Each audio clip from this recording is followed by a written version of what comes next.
Hello everyone, আসসালামু আলাইকুম। Welcome back to my channel Shifa's kitchen.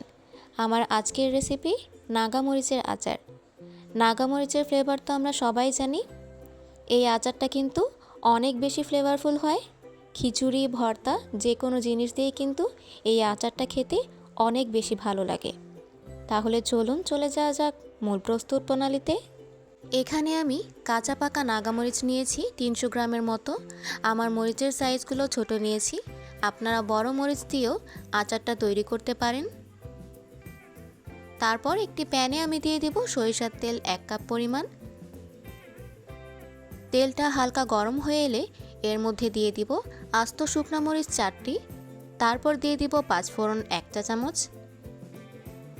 তারপর এগুলো হালকা একটু নেড়েচেড়ে ভেজে নিব।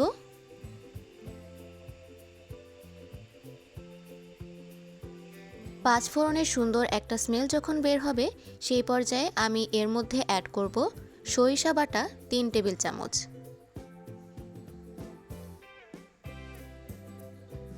সরিষা বাটা দিয়ে এটা আমি ভালো করে নেড়েচেড়ে নিব। তারপর এ পর্যায়ে আমি এখানে নিয়েছি 9 থেকে 10টি বড় রসুনের কোয়াগুলো খোসা ছাড়িয়ে, এগুলো এখন আমি তেলে দিয়ে দিব। রসুনগুলো আমি হালকা নেড়েচেড়ে ভেজে নিব। তারপর এর মধ্যে অ্যাড করব স্বাদমতো লবণ। তারপর দিয়ে দিব হলুদ গুঁড়া 1 চা চামচ। এরপরে দিয়ে দিব মরিচ গুঁড়া 1 চা চামচ।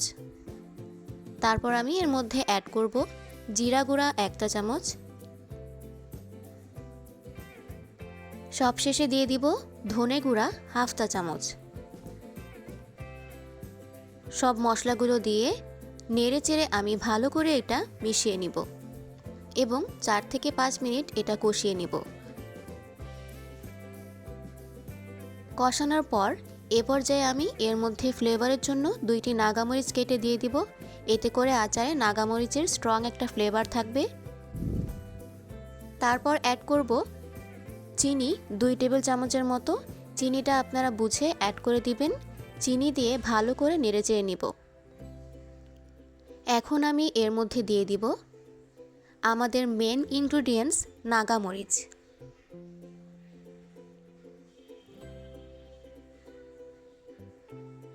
নাগামরিচগুলো দিয়ে হালকা নেড়েচেড়ে মশলার সাথে মিশিয়ে নিব।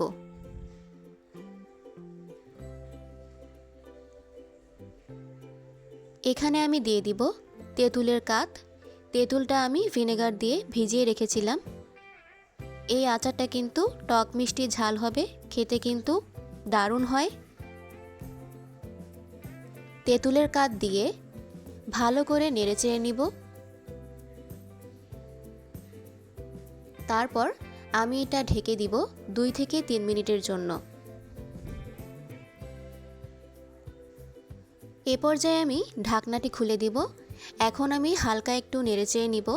অফ ক্যামেরাও কিন্তু আমি কয়েকবার নেড়েচেড়ে দিয়েছিলাম। এ পর্যায়ে আমি আচারটা অনেক দিন ধরে সংরক্ষণ করার জন্য অ্যাড করব এর মধ্যে ভিনেগার পরিমাণ মতো। ভিনেগারটা দিয়ে আমি হালকা নেড়েচেড়ে নিব।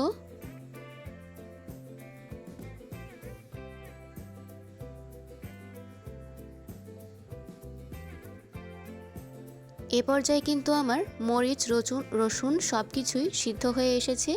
সুন্দর একটা ফ্লেভারও বের হয়েছে। এখন এর মধ্যে আমি দিব 5 ফোড়নের গুঁড়া 1 টেবিল চামচ।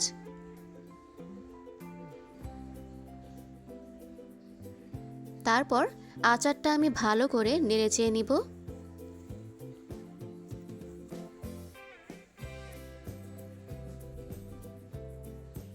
আচারটা ঠান্ডা করে কাচের জারে সারা বছর সংরক্ষণ করতে পারবেন এবং খেতে পারবেন। আমার আচারটা কিন্তু হয়ে গিয়েছে। এখন আমি সার্ভ করে নিব।